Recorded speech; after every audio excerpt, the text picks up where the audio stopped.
Minister and the Federal Agriculture Minister. An investment advisor, Premier Stefanson earned her Bachelor's of Arts from the University of Western Ontario before completing her financial education at the Canadian Securities Institute. In 1997, she was awarded her Professional Financial Planning designation and worked as an investment advisor for a number of pioneering Winnipeg firms. She and her husband Jason are proud parents of 2 children. So please join me in welcoming to the stage our Premier, the Honourable Heather Stefanson.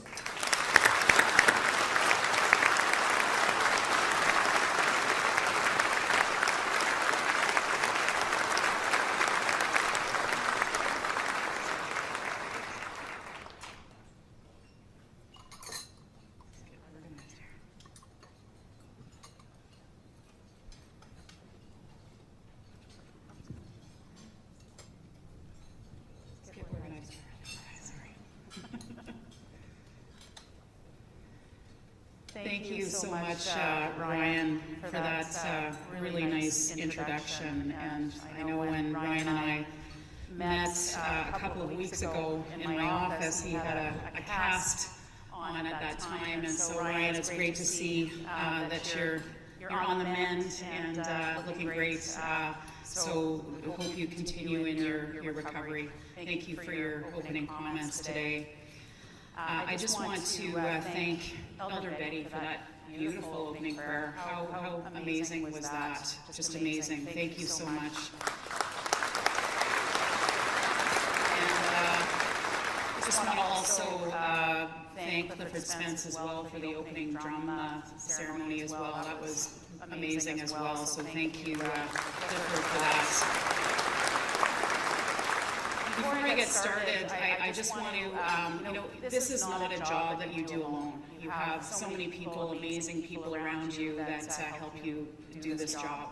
And I just want to thank all of my caucus colleagues. Many of you are here today. If you could just stand and be recognized, because this is about all of us working together. And just thank you so much for all of your support over the years. Please stand.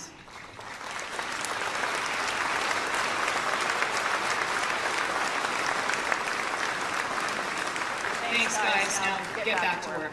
No, seriously, they probably will be leaving at some point. We are in session, and so I know that if you do see some of them sneaking off, it's not, hopefully not reflected on my speech, but they have work to do back at the office. So. Good afternoon, everyone. Wow, Lauren, this is amazing, and Liz, this is amazing. So many people here today. I don't think I've been in a room with this many people in a long, long time, other than maybe at a football or a hockey game, but this is absolutely incredible. Thanks, Lauren, to you and the Chamber for putting this on. I know there's a lot of work behind the scenes, so thanks to you and your team, and Liz. Thanks so much. So good afternoon, everyone. I'm pleased to be here with you today. My first, I hope, of many opportunities to speak with you as Premier. Thanks to the Winnipeg Chamber of Commerce, Board of Directors, and again, Lauren Remillard, the Chamber President, for the invitation to speak to today's State of the Province event. The Winnipeg Chamber of Commerce is a strong advocate and resilient voice for the Winnipeg business community, and I commend them on the role they have played to help business navigate through the pandemic. Thank you for your service to our community. Nearly 2 years ago, the first cases of COVID-19 in Manitoba were confirmed. And make no mistake, the pandemic and the life-saving public health measures that had to be implemented have resulted in the most significant economic event in our lifetime. The pandemic is global in nature, and no one country or region was spared from its destruction. We are all working through the pandemic and setting a stage for the recovery. I want to tell you about our vision and plans for a strong economic and social recovery as outlined in the throne speech last week. We are setting a new direction with an ambitious agenda. I'm committed to working with my fellow Manitobans to heal the wounds of the past and move forward with a plan. a plan to incent investment, foster job creation, improve education and training opportunities, all to facilitate economic growth, drive innovation, and get our economy fully on track. We are committed to reconciliation. Our existing commitments are just a start, as we must now move to action. Advancing reconciliation with Indigenous Manitobans and forging a new relationship based on respect, cooperation, and partnership is fundamental to our economic future here in Manitoba. We will listen and learn from Indigenous neighbors, First Nations leaders, elders, knowledge keepers, families, and community members, as demonstrated by my meetings with Grand Chiefs and the addition of a land acknowledgement in our Manitoba legislature. But advancing reconciliation means more than just listening. It's about speaking the truth. It's about empowerment and action. It's about reducing barriers to success. It's about all Manitobans having the opportunity to fulfill their potential, and it's about creating real economic opportunities for Indigenous people in Manitoba. We have only just started, and I look forward to furthering this discussion. It is vitally important we come together to achieve reconciliation. Without true reconciliation, we cannot achieve inclusive economic recovery for all Manitobans. To beat the virus, valuable healthcare resources were redirected by provinces across the country to care for individuals with COVID. The impact on our healthcare system is evident. Surgical and diagnostic backlogs grew. Let me be clear in my conviction that we do not accept the status quo. This is why my government is taking direct action to address the collateral impacts of the COVID pandemic on our healthcare system. We already committed $50 million to address backlogs this year. But to ensure that we deliver on our commitment, we're establishing a task force that will include doctors, nurses, and other professionals to set a path for clearing surgical and diagnostic backlogs and to enhance our ICU capacity. We also know that we have a nursing shortage. We have set a goal for ourselves to add 400 additional nursing seats in our post-secondary institutions, and the practical nursing program in Thompson is set to train 20 students. We want to keep these nurses right here in Manitoba. Every graduate from these programs will receive a job offer right here in Manitoba.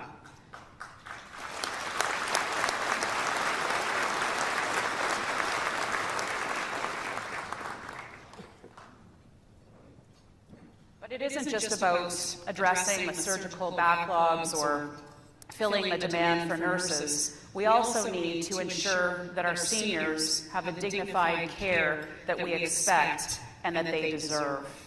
This is why we're implementing every recommendation of Dr. Lynn Stevenson's review of long-term care in our province, and we will be consulting with Manitobans to enhance and implement a renewed senior strategy. COVID has severely affected the mental health of far too many Manitobans. Family violence and addictions have escalated during the pandemic due to unprecedented pressures. This pandemic has been a call to action to help our most marginalized neighbors, and we are taking action now. 2 weeks ago, we had announced a new low-barrier emergency shelter to support Winnipeggers experiencing homelessness this winter. There is more to do, including improving access to mental health and addiction supports and developing a homelessness strategy to ensure that the most vulnerable have access to safe and stable housing.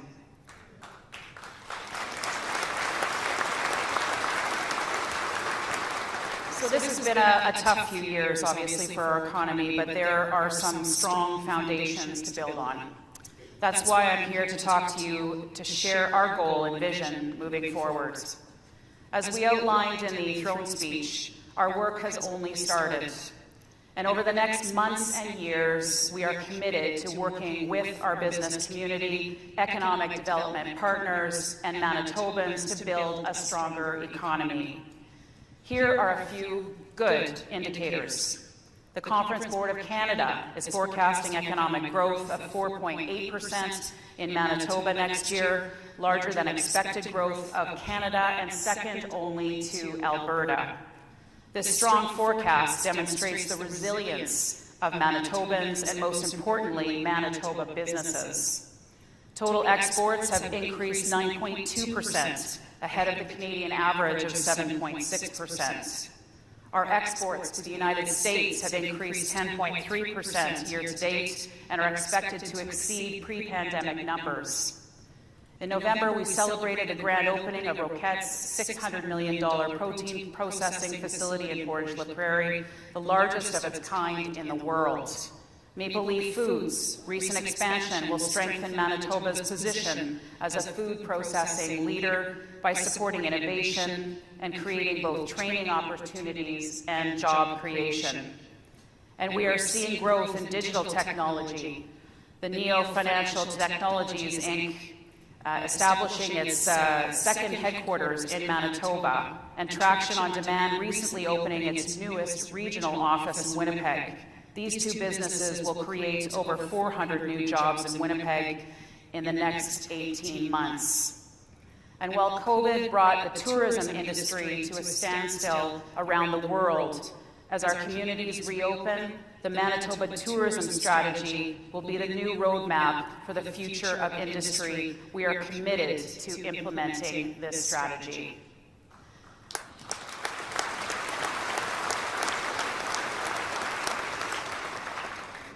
Our investments in community infrastructure and our work to preserve heritage spaces will create vibrant communities rich with arts, culture, and museums that will support our tourism sector.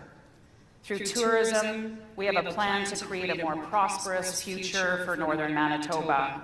We are committed to working with Northerners to support long-term economic growth and development in the North. Northern and First Nations communities also have abundant mineral resources, and we will make Manitoba one of the most attractive places in mining investments that will expand job opportunities for Northerners. I can hear Jim Downey out there. Last week, we implemented multi-year permitting for mineral exploration projects. This will reduce red tape for businesses and help spur investment in this important sector.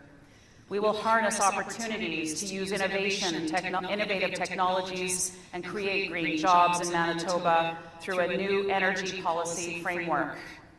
We will make strategic investments in roads and bridges and water and waste systems because having the right infrastructure will underpin our economic growth. Our throne speech said proposals for much-needed municipal investments are now before federal and provincial governments. Timely decisions are critical. Timely decisions are critical to post-COVID economic recovery and our ability to attract investments. Last week, the Mayor of Winnipeg and I announced our recommendation to the federal government to give us early approval on funding the needed investments to modernize and expand the City of Winnipeg North End Pollution Control Centre. We also... Thank you, Mr. Mayor. I think he might be here somewhere. We also agreed on funding for new transit buses, and in particular for moving to increase purchases of zero-emissions buses to help meet our climate change targets. These key investments in infrastructure will enable more private investment and are key to supporting our strong agricultural and food production sectors through our Manitoba Protein Advantage strategy. Setting the stage for economic growth also means ensuring we maintain a competitive tax environment for business and new investors. To support our next generation of business leaders and reduce barriers to success faced by many aspiring entrepreneurs, We are partnering with Futurepreneur Canada to help entrepreneurs launch and sustain successful businesses. We want to spur Manitoba's entrepreneurial spirit by promoting policies that support startup and small business growth and get new products to market. We know access to capital is a major concern for all businesses. That's why we will be proceeding with a venture capital framework to improve access to capital for Manitoba businesses and to help emerging companies and startups that have potential for long-term growth and creating jobs right here in Manitoba.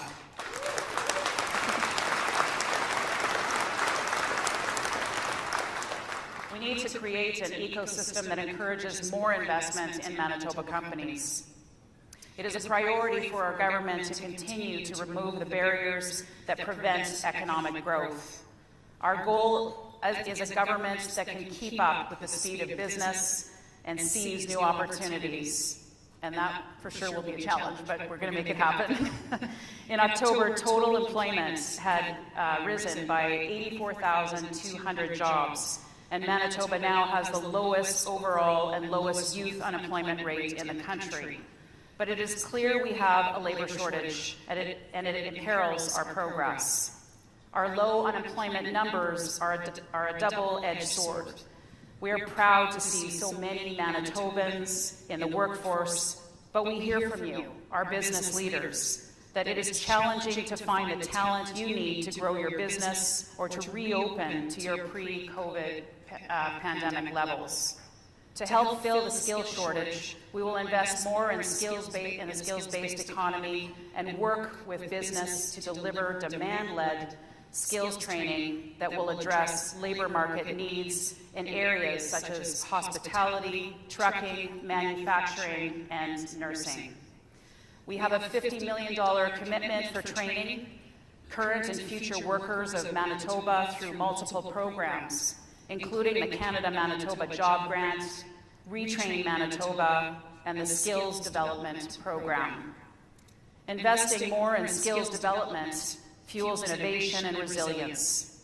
A skilled workforce is an adaptable and productive workforce necessary for us to be more competitive at home and across the globe. Ensuring Manitobans have the skills they need to succeed in their career starts in childhood. That is why we will proceed with reforms to improve our K-12 education system and to better prepare students for academic and labor market success.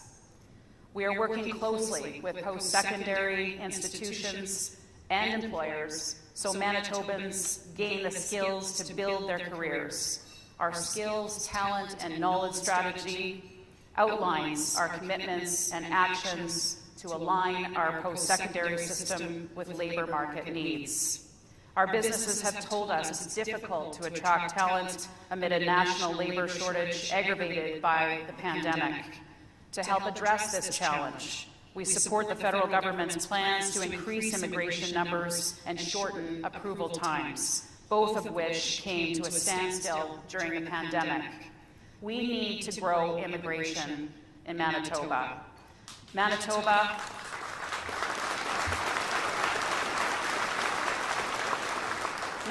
has a rich history of welcoming immigrants, refugees, and we are proud of our Provincial Nominee program, which is the best of its kind in Canada. We all know immigration and a diverse workforce contributes to a strong economy. We will be seeking expansion of our Provincial Nominee program. And we are going to strengthen that commitment by increasing the number of English language training programs and enhancing recognition of foreign credentials to better match professionals to meaningful work right here in Manitoba.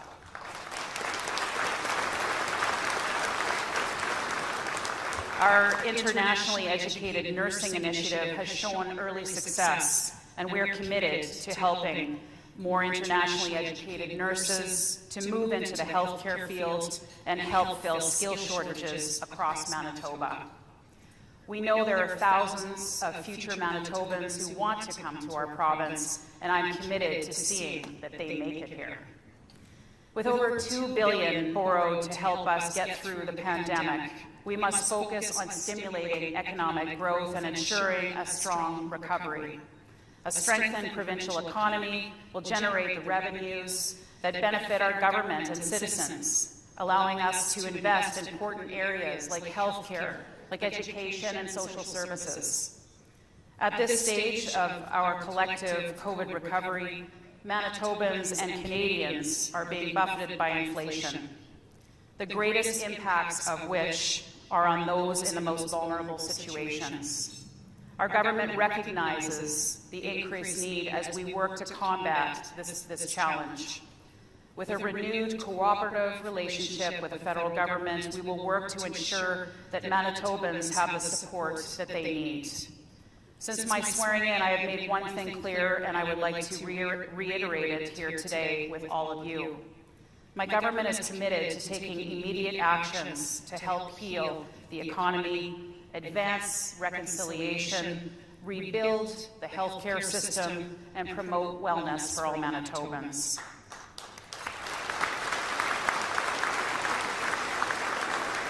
In the months and years ahead, we are committed to listening to Manitobans from all backgrounds and perspectives on how to move Manitoba forward.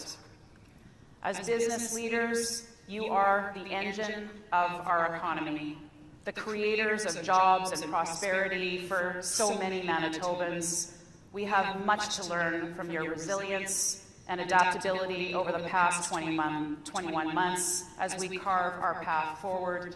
Thank you so much to all of you who are here today, who are making and helping our economy grow here in Manitoba. We have so much that we can do. We just need to do it together, and we're committed to that. Thank you very much.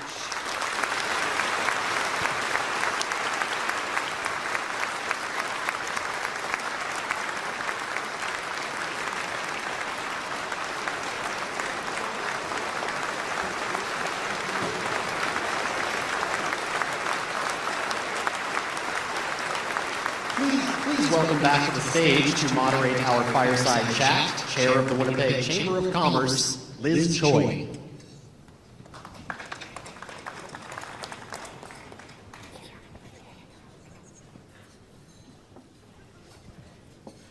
All right, we have 12 minutes. It's going to go by really fast. Yes.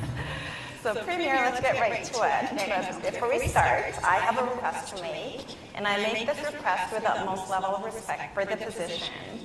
That said, we wanted to sit down with you today because we have a purpose to get to know that human side of our Premier. So I'm wondering if it would be okay for me to address you by your first name for the next 11 and a half minutes. Absolutely. Thank you, Heather. So, are we ready? So, you've been in politics for a long time. So, you've been in MLA since 2000, and you also worked in political offices prior to that, including for Prime Minister Nominee. So, we are curious, what got into that young Heather's mind and pursued politics? And what advice do you have for the young people here who might be thinking about it? Well, first of all, to all the young people here, and I want to hear from all of you right now. Where are you? You're in the back there somewhere. Way to go, guys.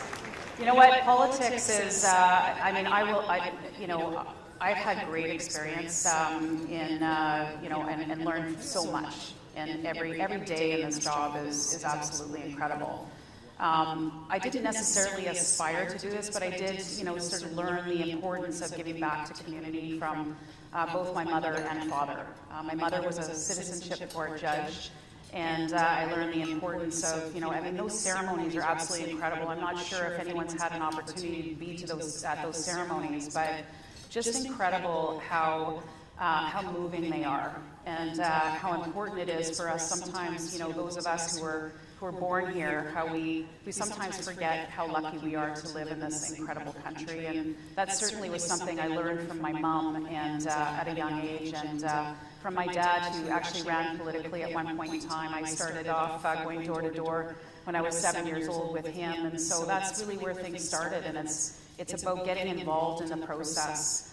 Certainly when I worked in the Prime Minister's office, I learned a lot about how government works And I would say to any businesses or young people out there, please get involved, because it will help you later on in life to know and understand. Business does business with government as well, and so knowing the inner workings of how government works is incredibly important. So make sure you get out there and learn, and I think it'll be rewarding for you in the end. Well, I've been through a citizenship ceremony. I actually am a recipient of the PMP benefits, and then later became a citizen. So I can attest to that experience personally. So I don't know if you remember, but we've met while you're campaigning. I followed both candidates' campaigns closely, and it's always been curious with elected officials and what drives that motive. But not only that, just what they're really like as a person. So I think I walked up to you and said, like, I just wanted to find a place of relatability and wanted to get to know you as a person, and we had a great chat. So when we chatted, you also mentioned that you had thought about running for leadership earlier in your life, and then decided to put it off because you wanted to prioritize your family. And then now here you are, you hold the highest office in Manitoba. So why did you always want to run for leadership, and what does leadership mean to you? How would you define that? Well, I think, I did have an opportunity a couple of times before to consider running for the leader of our party, and I think at that time we had discussions as a family, and it just wasn't the right time for us. My kids were young, and I just cherished the days that I was able to spend with them because of the choice that I made at that time. Now, fast forward to where we are today, and when we had this discussion again, my kids were really excited. I mean, they said to me, "Mom, you gave this up for us, in a couple of times before, but now it's your time." And so they were behind me 100%, and it's just, they've been amazing, and just love them so much, and they're a huge part of why I'm here today. Yeah, and I was just going to say, I guess my mic was off, but just even making that decision to wait on it is a form of leadership. So you've been demonstrating that for a long time. So Heather, I'm going to make most out of this 12 minutes of Heather. So you're our 24th premier, which is a big deal, which means we had 23 premiers before you. And it's been mentioned before too a couple of times, the fact that you were our first woman premier. So just thinking about last few weeks since you were sworn in and now, like, how does that hit you? Like, what goes through your mind? Well, it's very humbling to be given this opportunity to be in this chair, and as a woman too. I think it does give hope and opportunity for young women. I would hope out there too to just say that you get involved in the process, get involved in the political process, and this is something that you can do one day too. But I'm just really humbled and honored to be given this opportunity and to be before you today. There will be many more, and that we won't even have to address the first of so many to come. We had a side chat at the table to just mention that. So you made a number of points in your speech earlier, and two that stood out to me that's related to the code movement that I spoke about earlier in the opening of the event. Code commitment to opportunity, diversity, and equity. And I really appreciated the point that you made in your speech that you're approaching truth and reconciliation. That's just not based on lip service. You will be focused on doing this on an action-based manner, and then really following through on your commitments. And as well, you spoke to equity-focused approach to addressing and helping those who are most in need. So in your plan about province's economic recovery from the pandemic, how do you see diversity and inclusion being a part of it? So could you elaborate a little bit further? Yeah, I think in two areas. I think advancing reconciliation with our First Nations and Indigenous communities is incredibly important, in that in order for us to achieve economic growth and prosperity in Manitoba, we need to be in partnership with Indigenous communities as well. So that will be a big part of it. I think as well, we also, and I did mention about the Provincial Nominee program, and I know you mentioned that you were one of the applicants and someone who benefited as a result of that program. I think what we're hearing out there right now is that program probably needs to be revamped, and it needs some tweaking to make it even better than it already is. And so those are certainly two commitments that we will make in Manitoba. Great. And that naturally will make Manitoba more diverse by having those programs open. So as a Manitoban, I'm curious, how do you define your own success as Premier, and what does that future look like that you want to take the rest of us towards? Well, I think we need to ensure that we have the hope and opportunity for future generations to want to stay in Manitoba. I want to ensure that we have a Manitoba that is, attracting businesses here, that we're on the world stage, that we're, Winnipeg's a great place to be, Manitoba's a great place to visit and to call home. And so I think we need to start and send that message out there that we have a great province here. We just have to get out and tell our story more. And so I'm really looking forward to doing that with the support of everybody in this room. I hope all 1,200 of you. We all have to do this together. This is a great place. We've chosen Manitoba as home. And why have we done that? Because it's a great place to be. And so I think we go out and tell this incredible story to people around the world and start to put Manitoba on the map, and we already are. But let's continue to do that, and I think we'll have a great province ahead of us with attracting, new businesses here, attracting people who will be proud to call Manitoba home, as we are.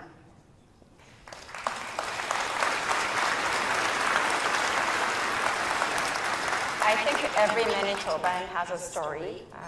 Maybe we don't think about it as much, but somebody who, as myself, I came here as a teenager, so I think about that a lot. I did attempt to leave the province and came back after a few years. There's something about Manitoba and Winnipeg, and we do have a great system, like you mentioned earlier. So if we all join in on telling our stories, we will be more successful in making our province way more inclusive to all those future immigrants and newcomers. So excited to following you on those updates.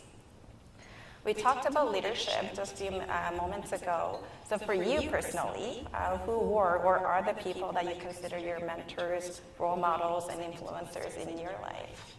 Well, definitely, I would say, and we sort of touched on this earlier, my mom was definitely an influencer and a role model to me in my life in her years, especially as a citizenship court judge, and the incredible new Canadians and new Manitobans that we met during that time. It was amazing, and just the importance of giving back to the community. I know Mom and Dad were both very involved in the community, and we're on various arts boards and so on, and I think that the importance of giving back to community is something that they instilled in me. And I think my grandmother as well was someone that people felt that they could go to, my Nan.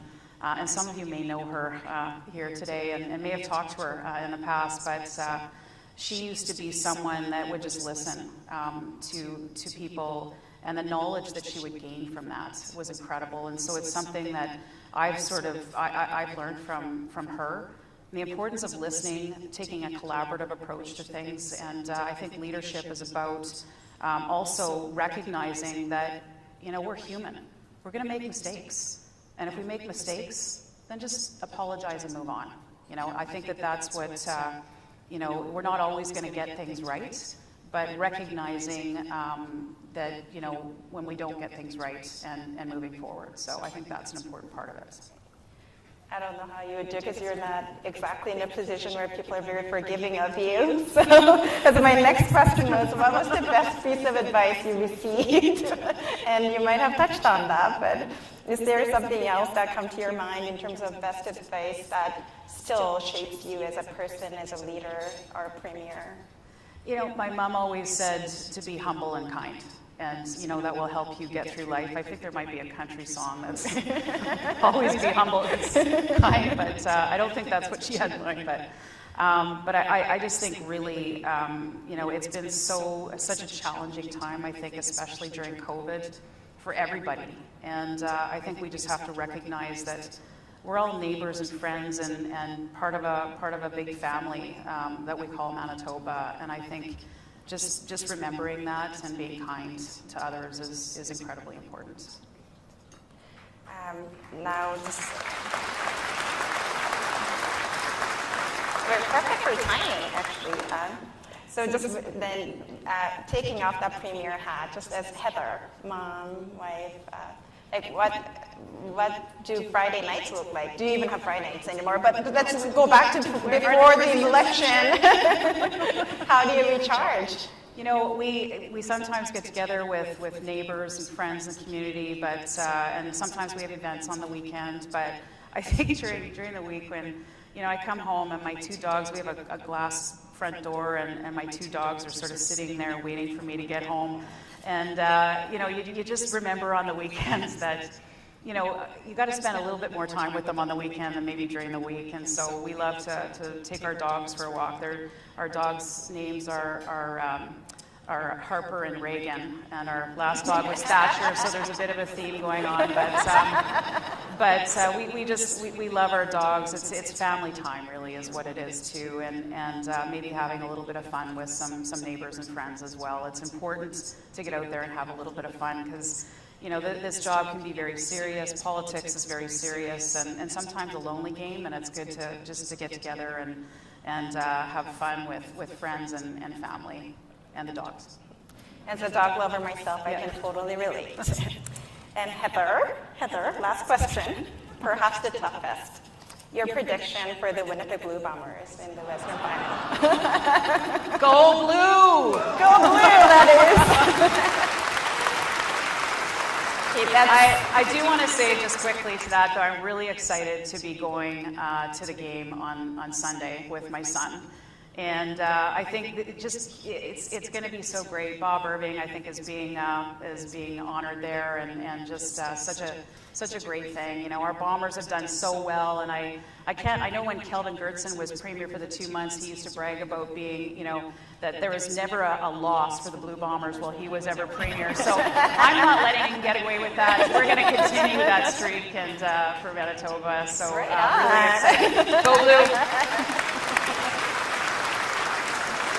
Well, that's all the time we have today. I wish we had more time, but thank you, Premier, for taking part in this fireside chat, a new and refreshing and groundbreaking. I think this is our very first time doing this, and we hope to be able to do this again in the future. Thank you, Liz. Please join me in a round of applause.